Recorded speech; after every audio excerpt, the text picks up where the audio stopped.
I've been collecting fragrances for a while and, I have a bunch of them. Obviously, when you try to collect everything, there are certain rules and stuff you need to know. Not because I say that, because science does. Now, in this video, I try to tell you the basics, whatever you need to know, to stop just destroying your fragrances. And obviously, they are pretty simple, but so many people don't know about them. That's why, we have so many people complaining about like my fragrance doesn't perform as well, it just doesn't work as well as it used to, and so on. Well, let's get into it.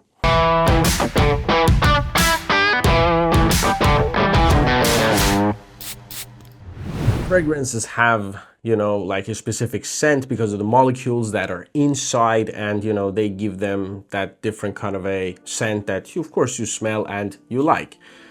Sunlight contains UV rays, and obviously it will hit the molecules directly. It will take the edge off, it will make them sour, sometimes even destroys the performance of some sort. This is one of the first things that you have to know about, storing your fragrances. It is the public enemy number one. Absolute madness. If you put this fragrance in sunlight for a week, 2 weeks, you will definitely see so many things, and on top of everything, you may get some kind of color change. So the first thing to avoid is just away from sunlight. Just away from sunlight. That's number one. Next thing, keep your fragrances away from the shower.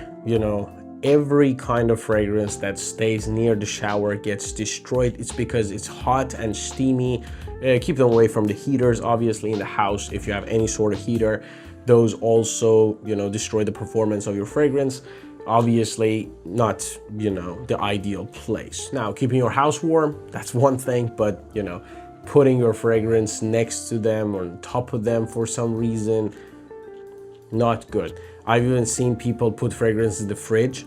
Not a good idea again. Anything that, changes the temperature dramatically, makes your fragrance dull, makes it lose its sharpness. It's never a good idea.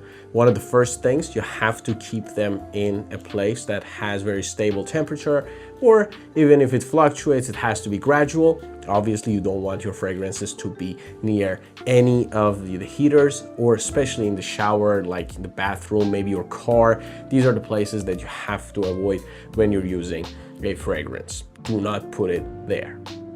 So many fragrances have died in bathrooms because of oxidation. This is, the biggest graveyard of any fragrance that has ever been. People have this habit of putting fragrances in their bathroom.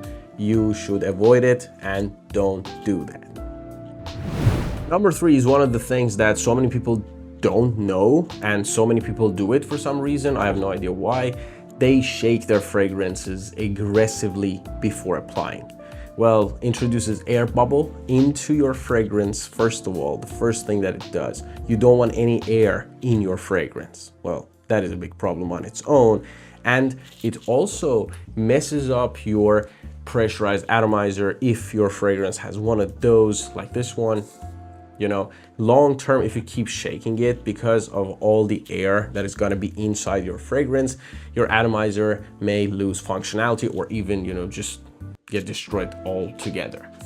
So if you have a nice atomizer on your fragrance especially, do not shake it. And I don't even know why people do that. It's not like any sort of like a drink or anything. You're just gonna spray it. So yeah, shaking, big no-no, avoid it. Be careful with that. If you've been in the fragrance community for long enough, you know that so many testers come like this. Now the atomizer normally has a cap to protect it like this, but sometimes obviously, your bottle doesn't have a cap, or you lose the cap, or some people just, leave off the cap. I don't know why, but they do that. And so many testers, as I said, come like this. Now, normally no problem if you're using it as like a daily dry fragrance, you're applying it every day, nothing happens obviously. However, there are problems with it. So it has 3 downsides if you leave, the cap open. One of them is, of course, mixing with oxygen, as we talked about before. Obviously, oxygen is gonna go through, this atomizer around the colors, deep inside your fragrance. It will, corrupt it in a way. The second one is dust and contamination of some sort. You want to keep your fragrances as clean as possible. At least, obviously, the dust may gather here, around the collar here, no problem. As long as you have the cap on, well, nothing happens really. Your fragrance is just protected. But if there is no cap, the dust can sometimes even get into it, and the dust particles that you cannot see, especially, I'm talking about. So you get the point. Obviously, evaporation is something that you cannot really stop. As long as this whole area is exposed, there is like a bigger chance of evaporation. Be very, very careful with that. Just if you have a tester, nothing to do about it. Sometimes you can, find like a replacement, some kind of thing to put on the cap. If not, the best solution is just, get the original and put the cap on so you don't have to deal with that. Because, why?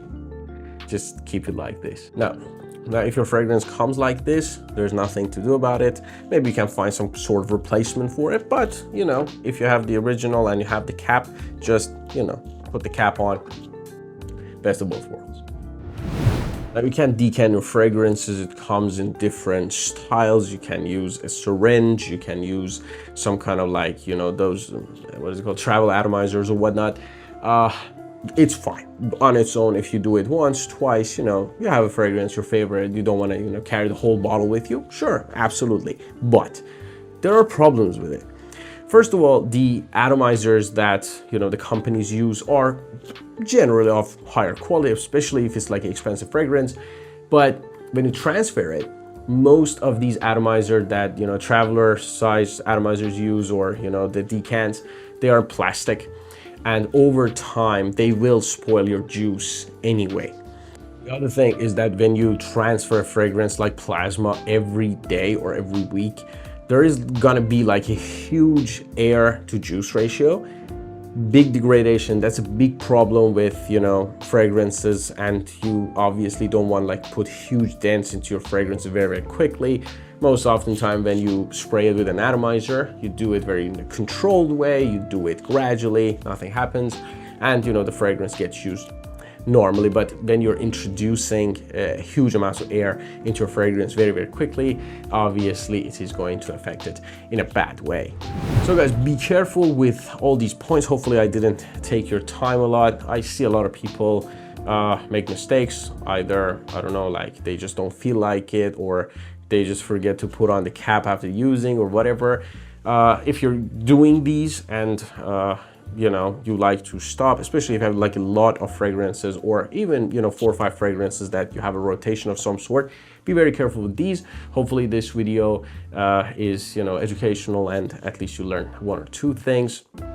As I said, I don't claim to know everything. Obviously there are some rules to it, some scientific stuff to it, but this is the thing that my experience tells me, plus some of the things that of course I've learned throughout the years that I've been collecting fragrances. Thank you for being here, and it's always a pleasure for me to spend time with you guys. Thank you for watching. Have a great day and night ahead. And if you have not subscribed, please hit the subscribe button. I'm trying to get to 1,000 subscribers, and it will be a huge help for me. Yeah, have a good one. See you in the next one.